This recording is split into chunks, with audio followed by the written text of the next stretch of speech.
Good evening, everybody, and it's usual Tech Talk Friday. For those of y'all who usually join us, and for those of y'all joining us for the first time, welcome to Tech Talk Friday. It is your weekly tech digest of Malaysia, right here, right now, whichever platform you're catching us on, whether it's LinkedIn, whether it's YouTube or Facebook, we're coming to you live right now. And if you've joined us, I want to say thank you so much for joining us. And let's see if we can make your Friday a little bit better before we move on into the weekend. And of course, Tech Talk Friday is brought to you by Necole. Necole is a learning experience platform which is there to accelerate your skills, growth, career, and also future. So if you want to find out how and what Necole is really all about, drop by the link right over there, Necole.app. And if you find that to your liking and you want to subscribe to Necole, there is a special promo code on the crawler right now that you're seeing. So Roshan T Lead 30, that nets you 30% a discount on your subscription for Necole. And of course, so this week coming to you, depending on where you are, we know that we're going to EMCO in the state of Selangor and Kuala Lumpur. Though from the circular, it's actually the same as the first MCO we went through in March 2020. So we know we're all feeling a little bit somber, but let's keep active, let's keep happy, and let's bring in the man who still lights up the world with his wise words, Karamjit Singh from Digital News Asia. There you go. See. He's now focusing to light up everyone's world at the moment. Sorry, I didn't realize. So Karam, how are you feeling this EMCO? Now no more FMCO, EMCO, Yeah, I mean, it is what it is, right? And after 16 months, we cannot give excuses. You got to do the very best you can to cope with the situation, right? And make the best of it. And don't let yourself get disheartened, and make sure you get your jab. I'm still waiting for my appointment, okay? Whoever powers that be that are listening, I'm still waiting for my appointment. Hey, really? How come? How come yours is so late? I only registered on Wesak Day when I was trying to try my luck with Hunger Games 2.0. I didn't succeed, so I only registered on that day, Maybe that's why. Okay. So here's me to hoping that you'll get your appointment quickly, because I think good news for those who went through the AstraZeneca thing, they are already getting the second appointment. I got mine by the loads, bucket loads. A lot of very happy people out there now. Yep. Exactly. That's good news overall, because hopefully that'll help us get past this and move forward. Speaking about moving forward, let's move forward into the segment where we talk about the news of the week from Digital News Asia, DNA's pick of the week. And this week, Karam, it's about Nexia Corporate Accelerator Program open for application. Total valuation of startups increased by more than US $14.4 million by May 2021. Opportunities to work with corporates via pilot projects, run product testing. So what's this about, Karam? Well, look, I think in the past few weeks, people who follow DNA regularly have realized that we've been featuring a number of accelerator programs. We've had Bikesh, right, with his alpha startups. We've had Magic, with their global acceleration program. Then recently, the most recent one was Endeavour Malaysia, right? They are running their accelerator program. And now when the Nexia one came along, I said, wow, this is the fourth program we've highlighted in the last maybe 2.5 months. And I've never seen a period, in Malaysia where you've had so many very good accelerator programs, open up their doors for startups to come and try to become part of their cohort. Right. And people have rich pickings. And this, Nexia is a group of investors who've come together loosely under the Nexia, umbrella, right? And they've done very well. And actually, in this accelerator, you've got Tinesh. And Tinesh was on our show about 4 weeks ago now, from La Pasa. Yes. And and he was actually one of the in the earlier cohort in 2017, I think. And he said that back then he didn't know anything, and the cohort, the program they were in, really opened his mind and opened his eyes and opened his horizons to the potential in which he can build his business. And you are talking to mentors, Nigesh, right, who have built businesses before. It's not someone who was a VP in a bank and then jumped to another bank or whatever, right? And who knows by only talking. These people have done it. So the mentor network is very strong in Nexia, and that's a point that Ben Lim also makes. He's one of the principals at Nexia. So he said people who have done it, who've built it, who know what you're going through, are there to help you. Very powerful, actually. You look at that, and as a Malaysian, as a tech journalist, I'm very excited because entrepreneurs now are really spoiled for choice. A lot of incredible programs out there. You can go, and it will help you accelerate. Oh, before I forget, of course, you've got Scale Up Malaysia also, right? Yeah. With their Accelerator program. Yeah. So you've got 5 top-notch programs, and before that, you've got another one which is by Proficio, which is under Magic, right? Under Cradle, which is the Coach and Grow. So you've got 6 fantastic top-class programs. I'm like ready to run out there and launch another startup. You run the show on your own and get into these programs.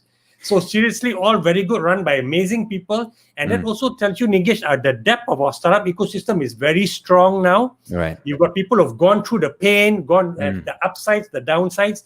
They are now mentoring you with very, experience-based learnings. It's wonderful to see. Yep, indeed. And I think also for everybody out there, we're looking for opportunities. Here you go.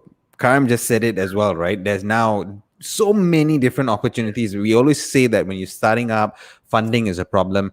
Yeah. Look, if you figured out the market problem set that you want to address, you've got a good solution ready to go, but you just need a little bit of help from like mentors as well as funding, go over to Digital News Asia, check out these news pieces. It could link you to a possibility right now. So don't think you don't have chances. There's loads of chances right now. Absolutely. Great. Awesome. Just very quickly, also one quick point, sorry. Out of the 6 I mentioned, 5 are run by the private sector. Only the Magic one is by the government. So the private sector has taken the lead and is running with this. So that's a very important point to highlight also. That's good. So great. Go over the Digital News Asia. Check out more of the news that have come out this week, and especially this one from Nexia. It could be the opportunity or the chance that you're looking for right now. Great. So let's get into the meat of the show this week. And this week we got 2 guests who we're gonna bring up. One may be quite familiar, and one which is a guy who works in the background, really gets stuff done. And we're going to start with him first, right?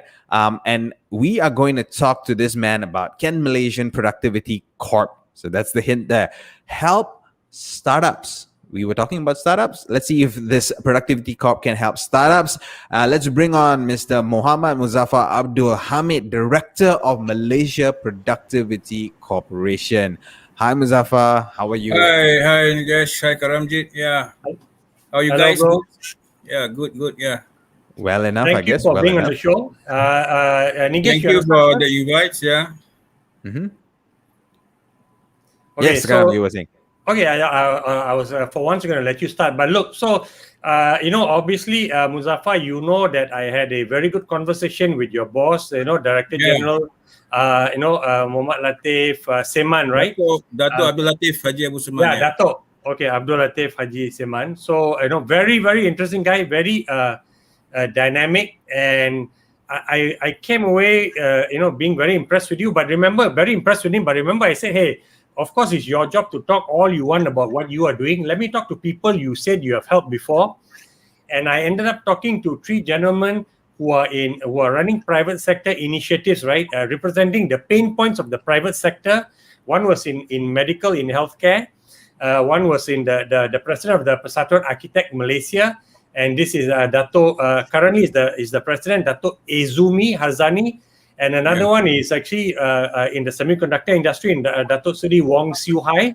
Yes. And both of them, Nigesh, were just very, very complimentary about the role that MPC has played to help them, to bridge some of the pain points they're facing. And sometimes your pain points are with other government ministries or agencies, right, around regulation. And they said that MPC has been amazing to help them. And both of them said something interesting. They said MPC has a different kind of mindset for a government agency.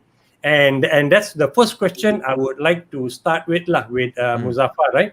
Which is, obviously it was a big... No, so this will be my second question, but I just tease you first because I understand my first question.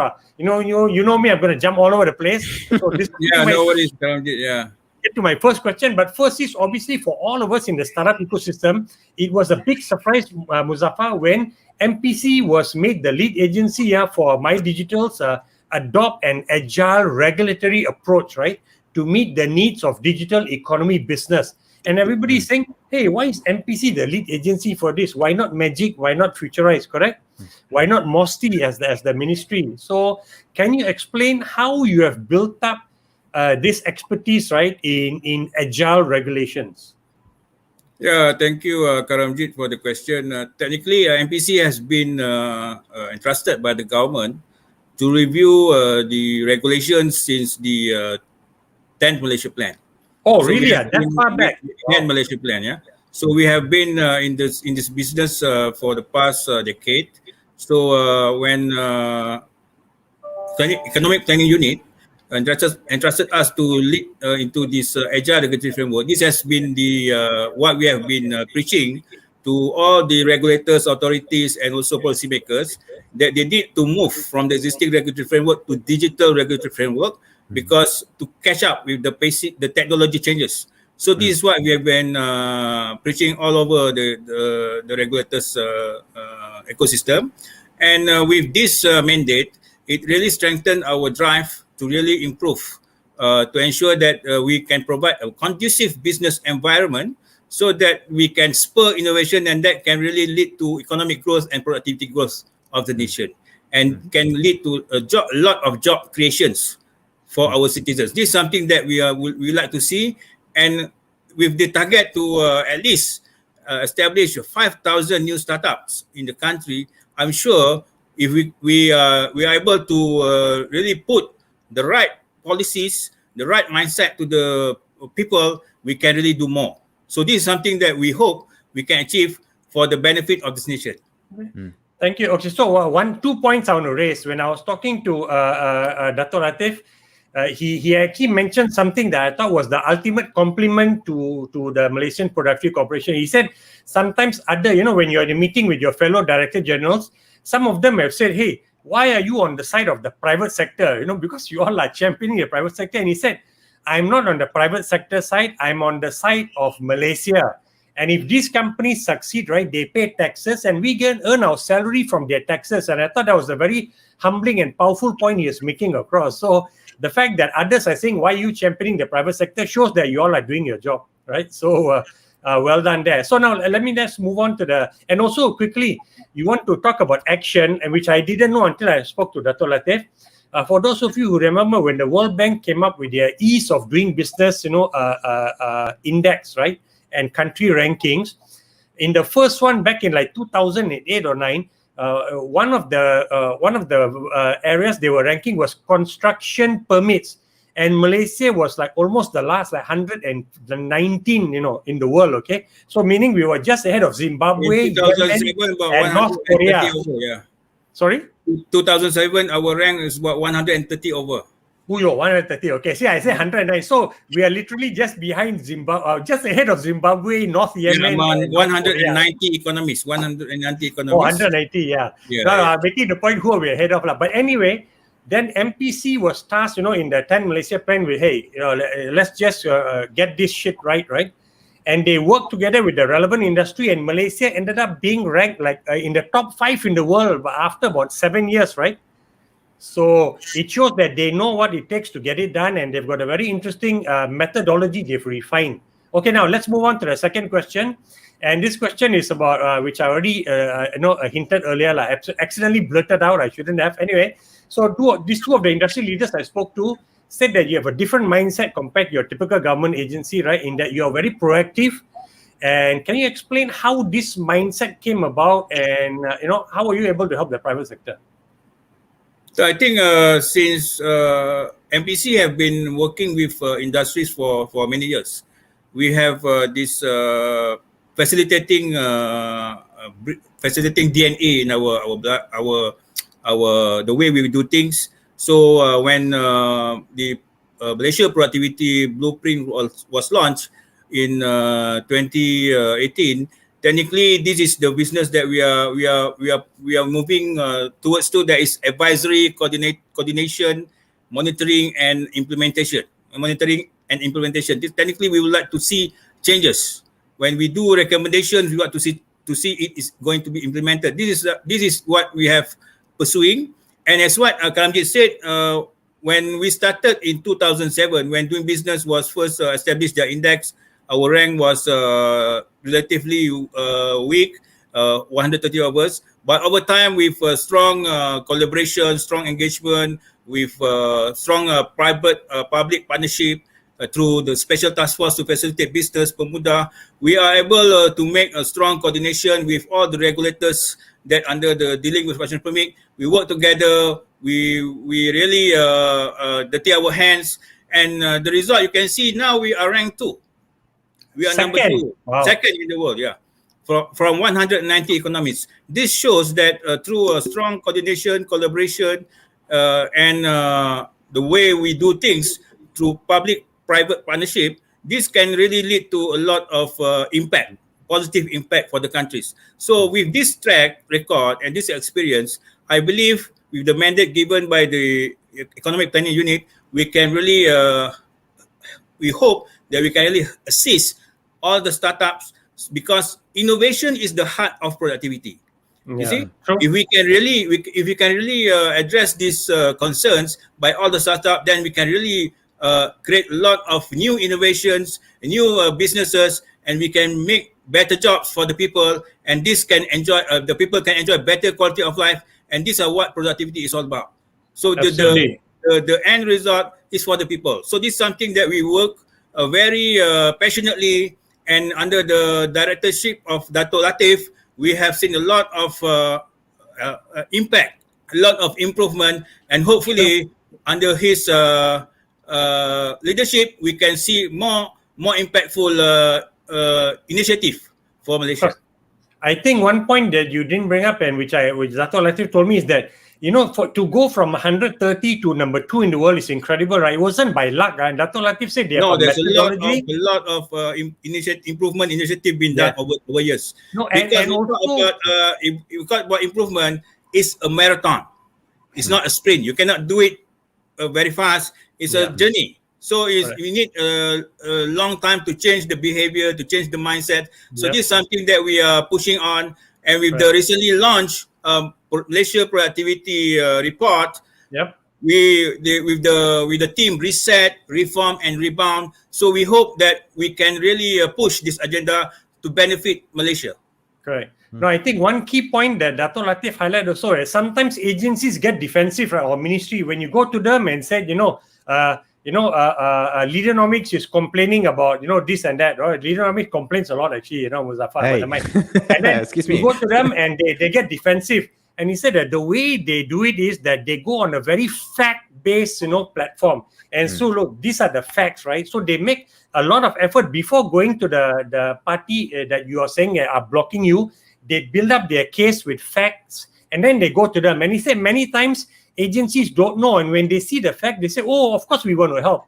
So it's very good to hear that when you go with a fact-based approach, the other side is very open to saying, "Okay, let's work this out, and how can we do it?" So that's good. So let me quickly move on to the third question, because we are running out of time. So it is very important, right? You are trying to reach out to startups now, inviting them to share their regulatory challenges with you. But clearly, I think many, and let's see what Maran says. He's a startup also. Probably many are still reluctant because they don't know that MPC is an agency that works with. Of course, you have not worked with startups before, and they doubt that you can be successful. So how do you hope to help them, and what is your message to them to give you a chance?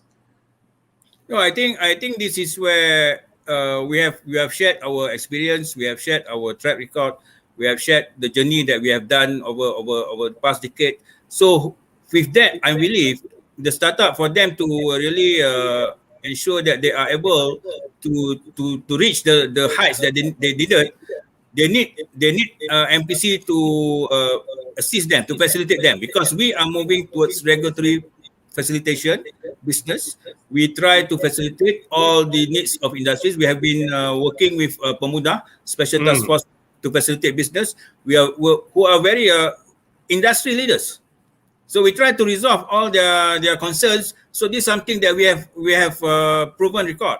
So what we have, as what Karamjit said, through the good regulatory practice, and now with the recently launched with recently reviewed and approved by Tan Sri KSN, technically we are moving from national policy on development and implementation of regulation to national policy on good regulatory practice, which the scope has been expanded to include social and also environment.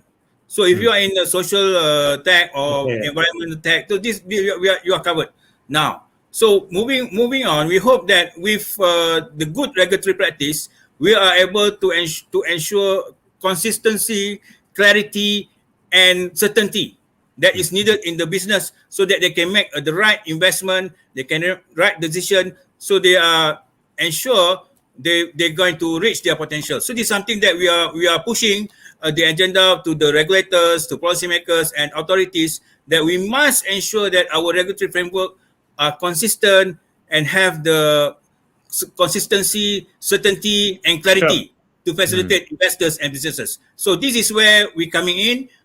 What are the concerns of the startups? You share with us, and from there we try to address it with the regulators concerned, and from there we hopefully we can realize the startup potential. Cool. So let me just quickly add that both, sorry Nigesh, one last point. Sure, Both Dato Ezumi and Dato Wong told me that MPC is very effective at working across ministries and bringing different parties together. And they've been pleasantly surprised at that. Because normally sometimes if one agency goes to another one, they will tai chi you or saying, hey, why are you trying to enter our turf? But as you know, since MPC has been involved since 2010 with regulatory practices, they've already built their reputation and people are comfortable MPC coming to them and say, we need to work together. So that's a very important point. Okay, Nigesh, over to you. No, I don't quite have a question, but you're sort of saying a lot of the right things here, Muzaffar, because like I'm from Leaderonomics, so Karam decided to take a shot at this and say that we complain a lot. Roshan has something he said. Roshan has a comment that he mentioned. You can put up Roshan's comment from LinkedIn if you want. Yeah, please register in my Muda version. Okay, so we don't exactly complain a lot. It's a case of what I'm hearing, because most of the time right now, especially you said that having clarity is important for innovation, right? And innovation drives things forward, which is important because we drive innovation forward. Technology moves forward. People adopt technology faster than businesses, and then only comes regulation. So regulation usually lags behind when it comes to technological advancements. And usually this is the case, right? We gun it. We kind of think that, you know what? Let's just do it and see boleh ke tak boleh. Kalau tak boleh, we'll fight it anyways. That's the story of Uber, Grab, and all that in the first place, right? So whatever you're saying really sounds very positive, and I hope that's the case. It's very positive that now there is like people like MPC, you there to facilitate, and it's our job to actually engage with you so that you start knowing that when we create all these new, different, great ideas, all these startups that are mushrooming everywhere, they need to come forward, engage with you, tell you, because they're going to create something new. It's a new space. You got to figure out how to regulate that new space, right? So that's the challenge right now. Everything new is coming up. How we as a collective going to figure out to regulate? We are not in the business of regulating. You must have a better. Yeah, I understand. What we are going to do is we are going to have a regulatory facilitation. Correct. We are create the conducive environment. We are going to work with regulators on how to regulate these new startups. So technically, the challenges or the barriers for regulators is that how to manage this risk. So if we are able to give them clarity in risk-based approach regulation, so they can manage the risk much efficiently, much effectively. So the challenge for a lot of startups, they don't give the ideas on how to manage this risk. For example, previously for private healthcare, private hospital, when they want to build more than 12 stories hospitals, there are some regulatory challenges, because in terms of the disaster management plan, the regulators, they don't know how to manage the risk.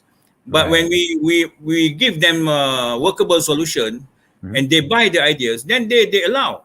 And we have seen that in Shah Alam, the Aviation Hospital, the first hospital to get the approval to build more than 12 stories, because they have a very risk-based disaster management plan. So this is something that we can work with regulators, provide solution for them in terms of managing the risk. So in terms of managing the regulatory delivery. So these are the challenges that we can really work with regulators to address their concern.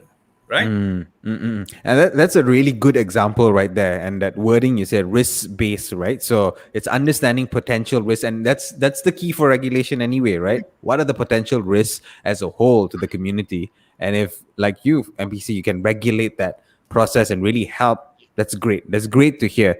So thanks, Muzaffar. Thanks for actually spending time and explaining that to us. Later, we're going to get you back in, and maybe we can explore a little bit of how And very important startups. question, later. You can think about it, which is whether you're competing or you're collaborating with the likes of Magic Futurize, but we'll let you Ooh. think of that and we'll ask that to you later when we bring the two of you together. Yes, exactly. So stay on, Muzaffar. We'll have you back again in a short while. All right. All right, sure. Thanks. Thank you. Okay, so before we get the next person, I think it's going to be interesting because we were having a conversation backstage before we came online. Actually, both of them were. What we wanted to say is the comments area, please drop your comments, drop your questions. If you have something you want to ask, go ahead and ask so that we can bring it up during the show. If we don't manage to bring it up during the show, don't worry. We'll get those who are guests here to engage with you and answer those questions. All right.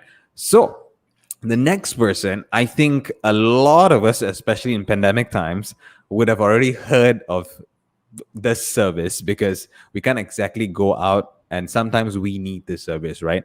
We need to be able to diagnose certain things straight from home.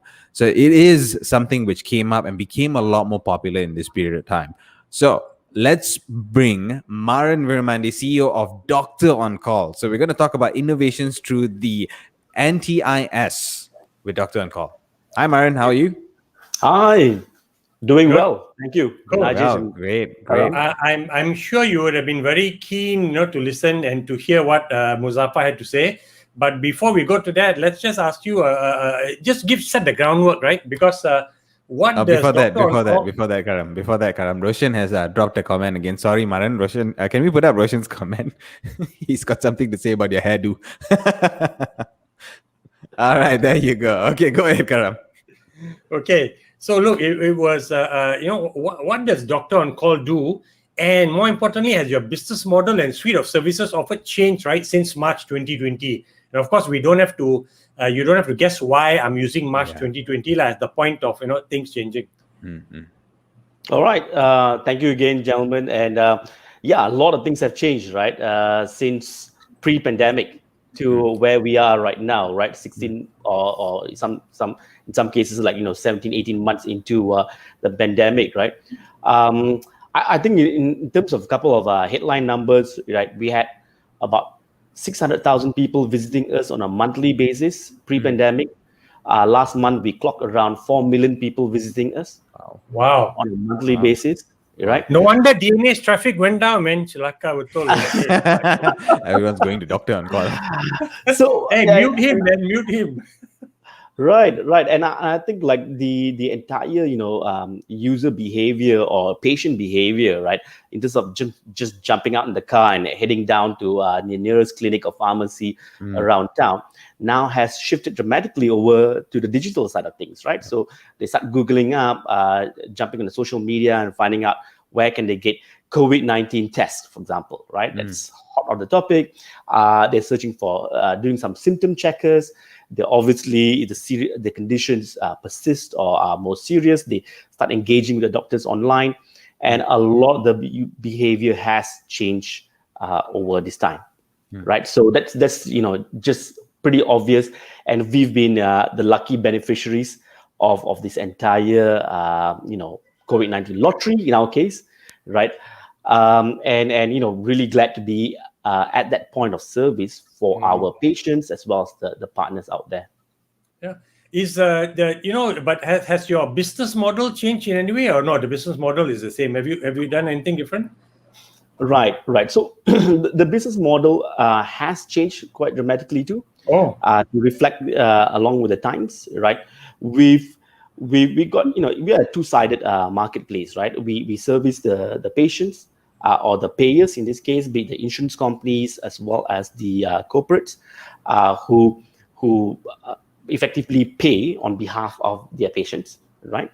As well as we now have the providers, right? Be it the hospitals, the labs, clinics, and pharmacies who realized that it's a bit too cumbersome, it's a bit too risky for them to build their own digital health platform, right? So why not just partner with the best, or someone who can offer you a ready start, right? You don't have to go through the typical SI developmental cycle, or 6 to 12 months to build a platform. You can just log on. Because we are like a Shopify for healthcare. So with that, we are now able to monetize both in the demand and the supply side, with the demand shifting from just a pay-as-you-go model, where the patients pay as we render the transactions of the services, to a subscription model, which are effectively shouldered by the payers, who realize that we not only present a more accessible channel to their members, so that translates to convenience, but also a lot more cost effective, right? So our consults, our medications, a lot of our services, if we benchmark, are anything between 30 to 60% more affordable as compared to the conventional brick and mortar solutions, healthcare services out there, right? So that's moved to the subscription business, that that just translates to more stability and in terms of the revenue streams. And from the provider side, we've also done the same, right? Offered them a subscription service for them to sign up to, but we also now have a lot of value adds, take away the headaches of payment gateways and digital marketing, reaching out to the 500,000 database that we have, that they can do all of that directly through us. Okay, interesting. So your database is 500,000, huh? That's very good, man. Oh, interesting. And growing rapidly. Well done. So so that is the model. Now, I asked you what has changed, and you've already answered that second question, right? How has healthcare in Malaysia changed? Of course, now people are more receptive to getting consultations on, remotely over the video call, and of course, purchasing, getting their subscriptions, right? Their medication also, right? Each prescription, fine.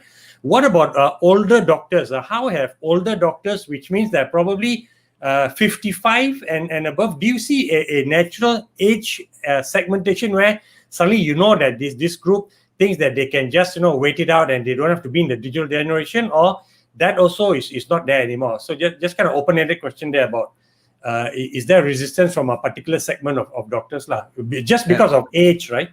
Yeah, and maybe to add to that as well, not only older doctors, but locum doctors as well. Because before pandemics, there used to be doctors who go house to house and have locum calls, right? So has that, or what you're offering, kind of, is it changing the mindset, or is it you're not getting support from that group? Right. There's always been a certain degree of misunderstanding, distrust on any platforms, right? So, and you can see that with whether it's the Airbnb or Grab, where people think that we are going to disintermediate them or steal their lunches, so to speak, right? I think what has transpired across the last 18 months is through the sustained series of lockdowns and an entire debacle, right? And perhaps what's also going to pan out for another 18 months has been the fact that there's been a digital divide, right, from the provider's perspective. I don't quite see being demarcated down age lines, right? As you see, there's a lot of older folks that are very savvy adopters of Facebook, and Google, whether digital marketing or being influencers and so on. So it's not been about really age, although you can see some folks who just don't know how to work a video cam, right? Because they're not used to it. But what we've seen is more of the fact that there's very conservative people who are rightly so, because the provider groups, the doctors and the pharmacists and lab guys are trained to be evidence-based, right? They can't just start using whatever particular drugs or treatment without any form of evidence. So they requested that sort of rigor from us to understand what can telehealth, e-prescriptions, patient health records can do and cannot do. What we all obviously know is you can't do a heart surgery over video consults, but I think a lot of people are now more comfortable through our change management programs, where we train people, give them FAQs, Q&As, interact with them, that for the high volume, low, so-called low risk transactions. And going back to what Muzaffar was talking about, risk-based approach, right? So this kind of conditions, flu, fever, diabetic medication refills, cough and cold, diarrhea, those kind of processes, you can move that across to the digital side, right? And also, I think it's crucial to allay their concerns that with this low risk transactions, moving across just means that they have a lot more time to deal with the inpatient coming in. And of course, also drawing out a couple more scenarios to them to say, a lot of people want to have that discovery process. They're sitting in Kota Baru, they want to know who's the best neurologist or fertility specialist. They're not going to just fly down to KL and then just go clinic by clinic. So they want to do a video consult first, because a fertility treatment or whatever treatment is a big ticket item, right? It's 20,000, 30,000 ringgit, right? So they want to go do that. Some people misconstrue that as doctor shopping. So they say, I'm going to take part in that exercise. But a lot of people understand that you do need to engage with the patients through these video consults, answer their questions, clarify, and also, it's really useful for post-surgery or post-treatment follow-ups, right? Yeah. So once they that coin drops, the providers tend to be a lot more receptive to our program. You raised an interesting thing there, Maran, because you're talking about that whole doctor shopping thing. And I want a question. So cheapest, I want cheapest doctor. I don't want the best one. Come on, bro. Exactly. I mean, what you do with doctors is as close as building a relationship as well, right? Because you're not going to jump to that first. If you have something serious, if let's say you want to go for an opinion or a second opinion, we have that word, second opinion. Yep. I think what you have kind of helps, and it is that relationship that you got to build with the doctor first that you trust. If you're going to go through a major procedure before you go and engage, and great that now it can be facilitated first and they don't have to exactly leave their home to do that. They can do this and then leave their home to do that. Exactly. Right? So it expands the doctor's geographical boundaries, right? You don't have to be in Stapa and deal with people within Stapa or Pantai, Bangsa, and deal with the folks over there. You can have people coming from, and in fact, 10% of our traffic as well as our transactions come from Singapore as well as Indonesia. Wow. Oh, right. wow. Okay. So it really opens up to the market, and we hope to, help facilitate this cross-border consults in the time when the borders are closed. And you're not going to get a medical green lane anytime soon with the cases surging in the Indonesia, in the Philippines, and various other parts which is traditionally our catchment area for medical tourism. And Maran, let's move on to the next question, right? Very important. Sure. You've been accepted into the National Technology Innovation Sandbox. What pain point are you hoping that they can help you with, and what is the innovative aspect here? Where do we start? So, Karam, looks like we're going to have to expand the show. Okay, expanded show today. Where do we start? Sure. The National Technology Innovation Sandbox. I mean, a big shout out to the people who made it reality, right? Whether it's YBKJ, and Zulira from MOSTI to Magic to NTIS, has been a real blessing to us, right? Because it gives us a chance to engage with the regulators on this very thorny issue of healthcare regulation, right? The case in point that we are seeking to demonstrate over here is our cutting-edge DocPod, right? Effectively, it's a mobile kiosk that allows for patients, especially patients with chronic conditions, to come in a booth, do a video consult, but aided by connected devices. Whether it's something to take your BMI, your blood pressure, your sugar reading, and even the oximeter, right?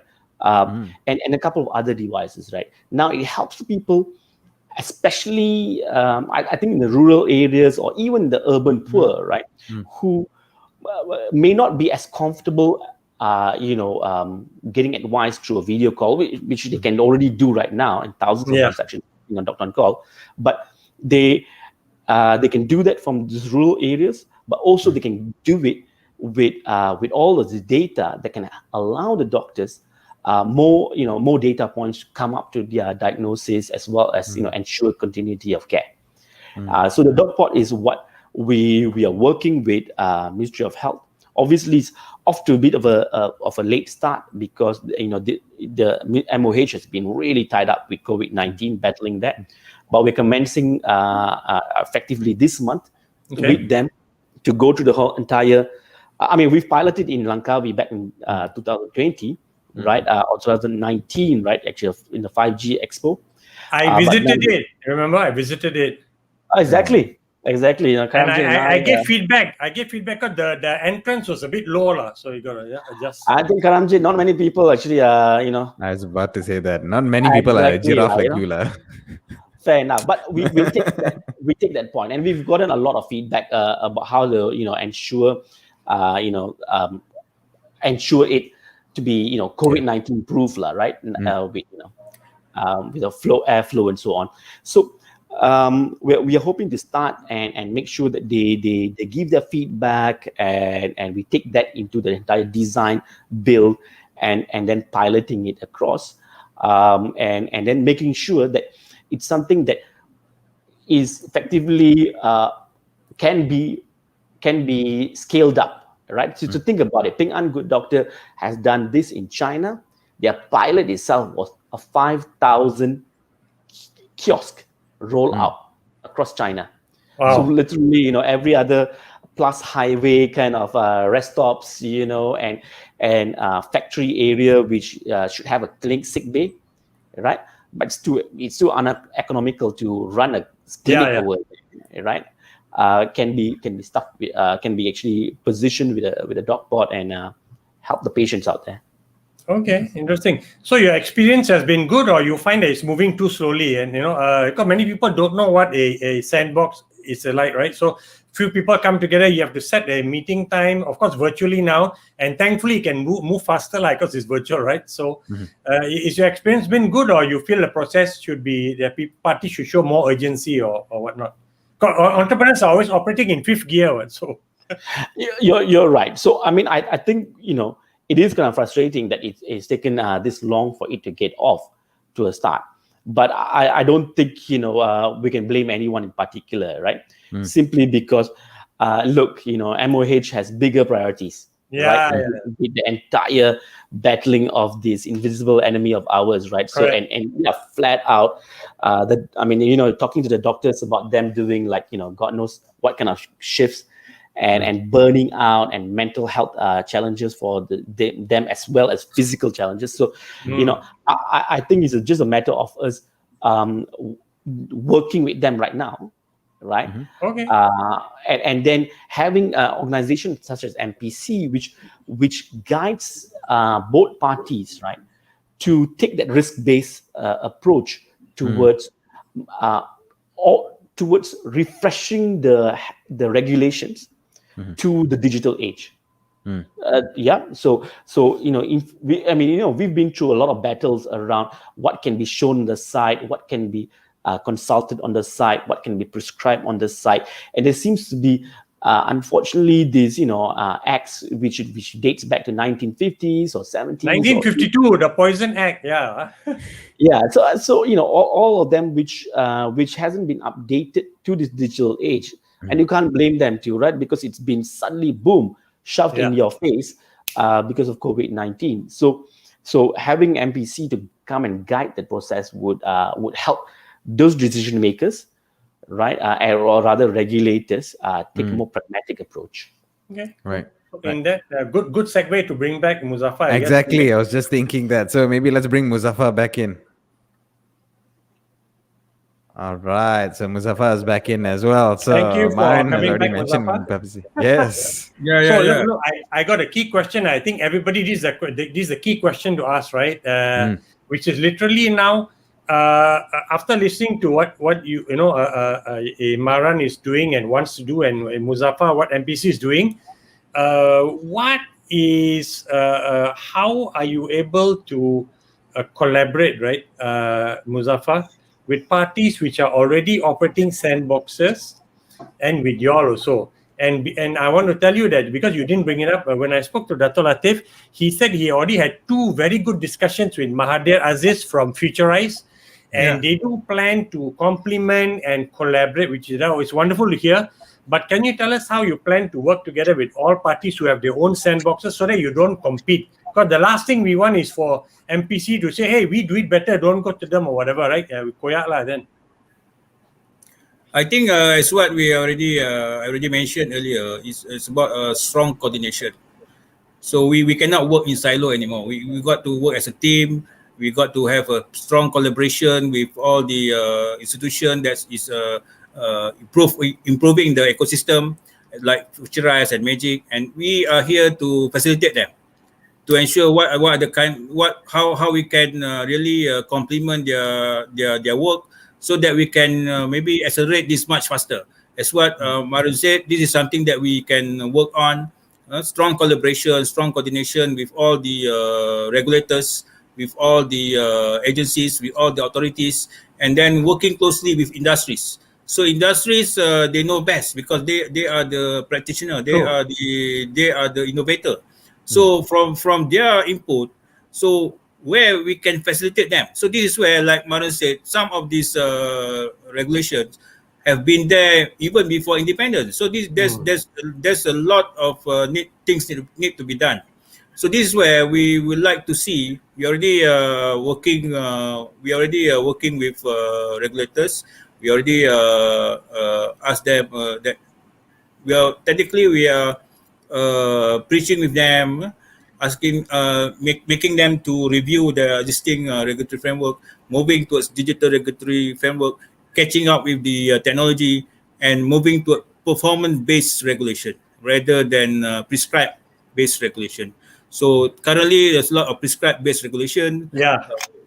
So moving towards performance-based, that can really lead to innovation. So this is something that we are working closely with regulators. And I think, as what I said in the earlier part of the session, it's a marathon. There's a lot of things need to be done because the things has been there for years. You see? To change that is a systemic change. So it can be made gradually. So we are taking baby step now. We are starting to walk, and hopefully we are running soon. So I think, and after that we can fly. So this is something that is a journey, it's a marathon. So by working together, working closely with all these, even we are working closely with EPU, Economic Planning Unit, we are working closely with Ministry of International Trade and Industry, we are working with all the regulators. So hopefully we can realize the potential of Malaysia in pushing this national agenda of higher economic and productivity growth. Maran, you got a question maybe for Muzaffar, or a point to share? Because as a startup, when you hear him say it's a marathon, my mind saying that, hey, I won't be alive halfway through the marathon, much less at the end, right? And even Dato' Latif also said that we cannot wait. Because now, with Parliament not in session, sometimes you actually have to change the law, and you cannot wait because in Latif's own words, right, hey, we will die if we wait for that. So you got to find, that's why your agile regulatory thing comes in, where you can be creative in coming up with immediate solutions. So Maran, do you have any comment on that, or what do you think? And maybe just an add to that, Maran, you are especially in an industry which is probably one of the most heavily regulated one, healthcare. And banking, Exactly. So I think, like, to the point about the fact that it needs to be done like yesterday, right? I think we need to understand the fact that some people think like, okay, here's a startup businessman trying to talk about his economic interest, right? But I think the bigger picture is this. Think about it. If there was no Shopee and Lazada, right, or there was no GrabFood or Foodpanda, I pretty much think a lot of retail as well as F&B businesses would be dead in the waters right now. Exactly. Massacre. Right? My neighborhood mama right now is doing like hundreds of orders on Foodpanda and GrabFood. The guy was thanking his lucky stars that he actually got onboarded as part of the deal. But if we were to transpose that across to the pharmacy, clinic, and hospital chains, right? You if there was no doctor on call as well as digital health platforms such as ours, right, they'll also be very restricted, right? Because patients can't come to them, right, and they have no means to consult with the patient or send medication or deal with them. So it's really thinking from the ecosystem, because big organizations can weather the storm, right? They can take death, they can survive, right? But the small guys out there are going to be stuck. So having this restrictive regulation is going to really impact those guys. And I think the second point is this, right? The fortunate thing about digital healthcare is there's no clear regulation out there. But also at the same time, when we speak to our lawyers, they go like, okay, since there's no clear regulation, go ahead with your own safety protocols, right? And make sure we err on the side of caution. Okay. But from the regulator's perspective, some of them take a more conservative view and they go like, okay, there's no regulation, you cannot do it, right?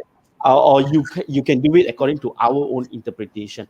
And I think that's where where there's a little bit of a clashing of mind, and where I think MPC as well as Muzaffar will be able to educate them and say, forget about the organizations, but think about the mom and pop pharmacy and the small clinic, right? One doctor clinic who's going to struggle. So let's take that risk-based approach, or especially like the performance-based approach, right? Which is, we got to think about the economic benefit that's going to give to these people, right? And make sure that they are held accountable, rather than saying, okay, you guys are all kids, so you cannot be doing prescribing,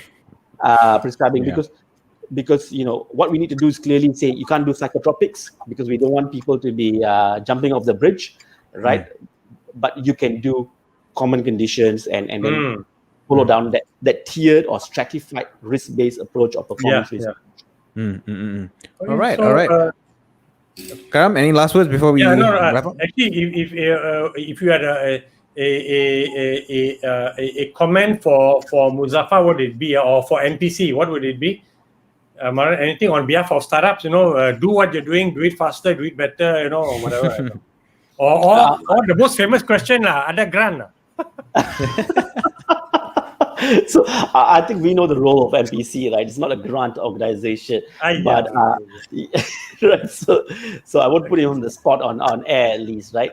But then I think the key thing is like, be really good to have your inputs and your methodology and your thinking, right, to be infused into the various agencies, because they got their own expertise, which is regulation of healthcare, and then we work in a collaborative manner, so that they are educated on how to go about this process, and then we can. I think one key thing is this, right? If we don't take this, so they like, when I talk to the guys in China or US, even India for that matter, right? They do millions. Some players are doing 10 million transactions of teleconsults and e-prescription on a daily basis. Wow. So it's almost like talking to them about fintech, right? In the 3 years ago, right, when we were hearing that they were doing everything on Alipay and WeChat Pay and stuff like that, and we were going like apa itu, and then suddenly we see Boost and GrabPay coming into here. They are so ahead of time. Malaysia needs to get onto that. Otherwise, our regional peers like Indonesia and Thailand and Vietnam are already racing ahead, right? And then we're going to lose our competitiveness, right? So coming out COVID-19, Malaysia is no more going to be is at risk of losing its position as a healthcare leader. Because despite having great doctors and great institutions, right, we just missed the digital healthcare highway, right? We took a left turn on that rather than the right turn on it. Right. Yeah, I think for this, Maran, I think maybe as what we already provide the platform for all the startups to share their experience and to share what are the challenges, regulatory barriers that they are facing now through the My Mudas for Startup. So when you register there, then we can really work on it, and hopefully, if as what Dr. Latif said, we can really maybe work with the regulators on how to find a workable solution much faster and speedier. So this is Much something faster. that we like to work on. As what you said, there's some regulatory